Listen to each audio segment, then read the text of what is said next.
All right, I decided to try to make a video about thinking way outside the box when troubleshooting engine issues. This is probably the craziest thing I've ever run into, and I'm 50 now. I started wrenching when I was 16 or 17. I went to school for automotive, worked that for quite a few years, worked on motorcycles, a little bit on boats, not extensively, but then I went over and switched over to aviation, got my license there. I worked as a mechanic for over 10 years on jet aircraft. Done a lot of troubleshooting on a lot of different stuff. This boat is a 2005 Stratus 200 Pro XL I bought from my cousin about a year ago at this time. And it's got the Yamaha 225 HPDI on it. And the whole boat right now only has about 400 hours total from being a 2005. So it's the original engine, or at least the original ECU. My cousin bought it when it was, I think he bought it in about 08 or so. So it had a couple, 3 years on it. But it was never run a whole lot. And he used it a little bit over the years. I think in 2011 or so, he burned a piston in the engine, which was pretty common on these. And so he took it back to the place where he bought it, the service center, and they didn't rebuild them on site, so they just ordered a remanufactured engine for it, put all his engine accessories and ECU and all that stuff on it. So they ordered this reman and put on there, and he picked it up. And when he got it back, I remember him telling me that it never ran as good as the original engine did. The original engine was much more responsive, more power, would run like low 70s. Well, then after they did this engine change, he could only get like 65 out of it, pretty slow coming up on plane, just not the same thing that it was before. So he had called him, back when this all took place, and they kind of gave him a little bit of a runaround and said, well, these engines had such a habit of, burning a piston that they're detuned now when they put them on, so they make them last longer. Well, through my research and stuff, I found that wasn't true. They haven't detuned them. They have done some changes with pistons and just procedures on keeping fuel injectors clean and stuff like that, and a few things, running ring free in the fuel, things of that nature. But they're pretty particular on fuel, clean fuel, keeping injectors cleaned, things of that nature. But anyway, back to the story. So I bought it about a year ago, and I was running it some, and it seemed a little weird. It ran pretty decent actually for power. It was a little doggy coming up on plane. I could only get maybe 65 out of it on a nice smooth day if I held it for a while, I could get about 65 trimmed out. So I joined some of the Yamaha and Stratus forums on Facebook, and everybody that had anything with a 225 in this model of boat was like, oh, I get 72, I get 73, 75, whatever. And I'm like, man, something can't be right. And I did a compression check on it. Compression was even on all the cylinders, I think 110 or 15, I don't remember now, but even across all of them. When I got it, it had like 350 or 60 hours on it when I plugged in the Yamaha software. Anyway, so me just being, wanting things to run right and being particular about it. I also noticed, especially when it was cold, it didn't want to hardly keep idling. It idled real slow, just barely chugging along until you kind of got it warmed up, which seemed odd to me. And I've got the service manual, and I checked all the settings, on the throttle position sensor and idle settings and all that stuff. And so it seemed kind of weird, but after a few runs, I was mainly focused on fishing and stuff. I didn't spend a lot of time last summer messing with it, but I noticed come back and put a fresh set of plugs in it, and the number 6 cylinder was always wet fouled, and so I'd run it for a trip or two, come back, and all the plugs were about the same, except number 6 was just oil fouled every single time. And they're like, well, that cylinder obviously can't be firing. And I had tried a new set of plugs. I figured, well, I got a bad spark plug, start out with the simple stuff. I put a plug in it, and purposely checked it after the next trip out, and it would be wet fouled right away. And so once I got a little bit more time to start digging into it, I started checking. I thought, well, the coil's probably bad and it's not getting good fire to that cylinder. So I swapped the two bottom coil packs around, knowing that number 5 was good. So I switched 5 and 6 around. And the same thing, no change, still didn't do it. So I thought, okay, well, I got compression, I got spark, so it's got to be fuel. So my fuel injector's got to be stuck open, just fogging fuel in there, and it's just fouling that plug right away. So I was like, oh, that's all there is left. That's got to be it. So I was going to have the injectors cleaned anyway, just so I had a good baseline to start with. So I sent the injectors out, had them cleaned and tested, told them to really watch close with number 6, letting them know kind of what the situation was. So they called me a couple days after they got them and said, yeah, we tested them. They're a little bit dirty, but not too bad. Nothing leaking, no issues. All the injectors work perfect. And so I was like, man, what the heck? You know, that doesn't make any sense. So they sent them back to me. When I put the injectors in, I swapped number 5 and number 6 injectors just for my own confidence, I guess, to troubleshoot further. Took it out, ran it some more, still no change.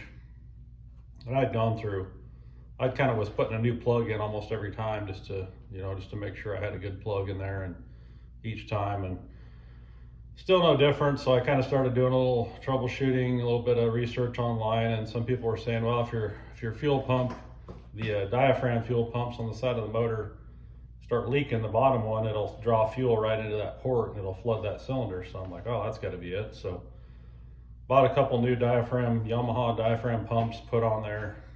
Still didn't fix it, still getting fouled. And by now I'm kind of running out of ideas, you know, and so I had gotten in there, kind of bore scoped around inside the cylinder a little bit, just looking at different things, and didn't see any issues wrong with it. Checked the compression a couple more times, everything was still good and still had good compression. So I start digging kind of deeper into it as the weather got colder. I couldn't fish as much, and so I had actually hooked up a system. A guy from work was helping me on it a little bit too, because he's pretty sharp on this stuff. And the one thing I'll say is a 2-stroke engine does a really good job of masking a dead cylinder, because since they're firing every cylinder, every stroke it's firing.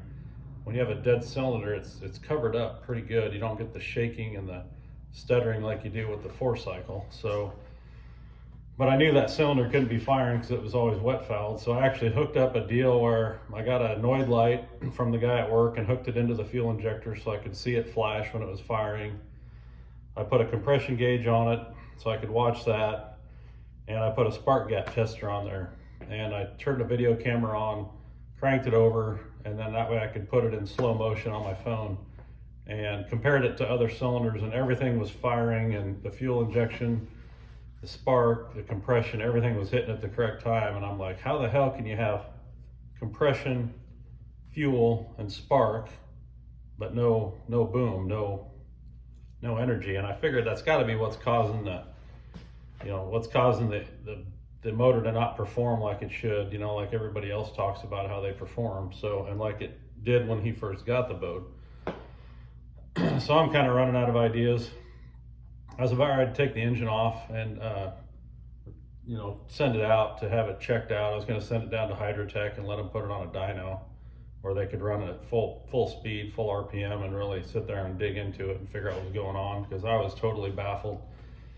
Never ran anything like this before in all the years of working on different stuff. And so finally I had pulled off I'd opened up the throttle bodies, and I thought, well, maybe there's a blockage either on the exhaust passage or the intake passage somewhere. Maybe there's a rag that was stuffed in there years ago when they built the engine, and it's just never had air coming through it. But, you know, maybe there's enough getting through there to make compression, but I didn't know. So opened up rolled the piston down to where I had the exhaust port open, and you could blow air in there, and you could hear the air coming out just fine out of the bottom of the prop shaft housing.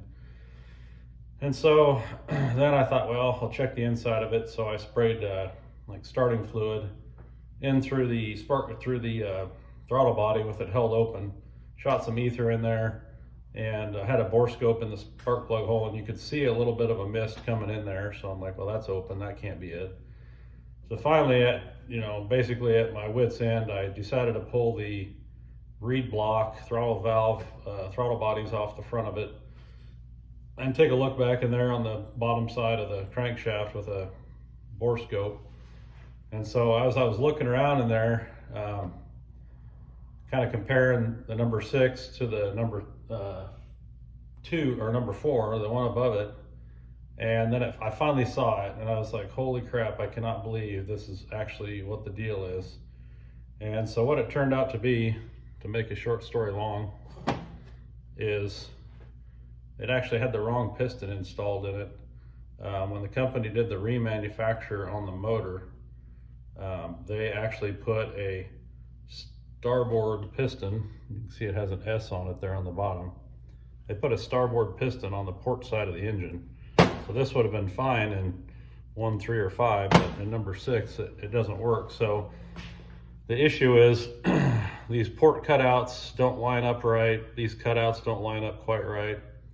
And luckily, I never had a catastrophic engine failure, because the ring gaps actually aren't in the right place when this piston's on the wrong side, because the ring gap goes across the port, and somehow it never snagged the port and tore the engine cylinder up, which I have no idea how it didn't.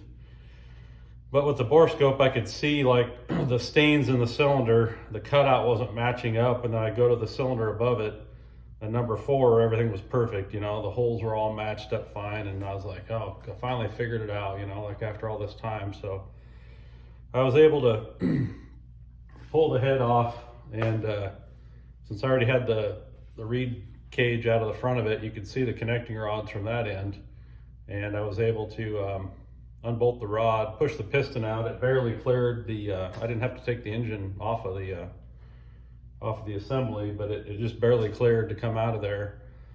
Engine didn't have that many hours on it, but it had been running since like 2009 or 10 with this wrong piston in it. So although my cousin didn't put a lot of hours on it, it'd been run all those years with the wrong piston in it. So I ordered a piston, ring kit for it, the pin and everything, and then honed the cylinder up real good, cleaned it really well, made sure I didn't get any grit in the passageways, made sure everything was nice and spotless inside, protected it all as I was honing it so I didn't get anything anywhere it wasn't supposed to be, flushed it out good, put it all back together, and lo and behold, it's firing like it's supposed to. It runs good. It's a whole different animal now. I've had it down to Lake of the Ozarks, put like 130 miles on it down there, been out with it, I don't even know, a couple dozen trips. I've probably put, 40 or 50 hours on it, for sure 30. I haven't looked at the ECU lately, but anyway, so just kind of was pretty surprising. I posted some information about that on one of the Yamaha Facebook groups, and because I had been talking to people on there about the issues I was having, so I think people were pretty surprised at what the outcome was on it. And it's kind of just one of those crazy things, you don't think that when something isn't running right, you're always thinking about just a fuel problem or an ignition problem or something that's, the typical scenario. You don't think something as obvious or as strange as somebody putting the engine together with the wrong parts, like a piston.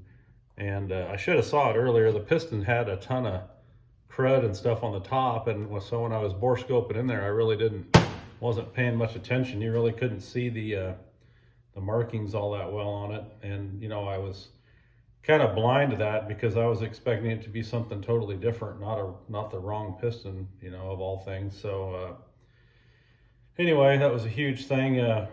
Fixed it, and it's been running great. Haven't had any issues with just changing the one piston. I run good fuel. I've changed all the fuel filters. I keep it running good. I don't use ethanol fuel in it, and I run stable 360 in it just to kind of keep the fuel in good shape, even though I do use it quite a bit. But anyway, just kind of a fun story there. Kind of weird, definitely a head scratcher. One of the toughest things I've ever troubleshot in all the years I've been messing with this kind of stuff. And just thought I'd share that story. So if anybody's, got an issue with something that they're troubleshooting and they just can't figure it out, sometimes you not only got to think outside the box, but you got to just open your mind up to the possibilities of anything, because like I said, this is just the craziest deal I've ever seen. And anyway, happy with the boat, runs good, fun to fish out of, and really enjoying it now. So plan to keep the injectors cleaned every year, couple years, if not sooner, and make sure they stay in good shape. And I learned a lot, if nothing else, between the manual and having the software to plug in and all the stuff I've been through, I've learned a ton about the engine. I'm not afraid to do pretty much anything to it, including complete disassembly if I have to. Pretty easy to work on. Not really anything to be afraid of. Just, if you get into something, just gather all the information you can, and make sure you have a service manual at the absolute minimum. And the YDS software is really good to have as well. I was able to run it in the driveway on a garden hose and look at all the parameters, make sure I didn't have something obvious there with fuel pressure or ignition or something else going on. So that was real nice. But anyway, just thought I'd share that crazy story, and hope everybody has a good day. See ya.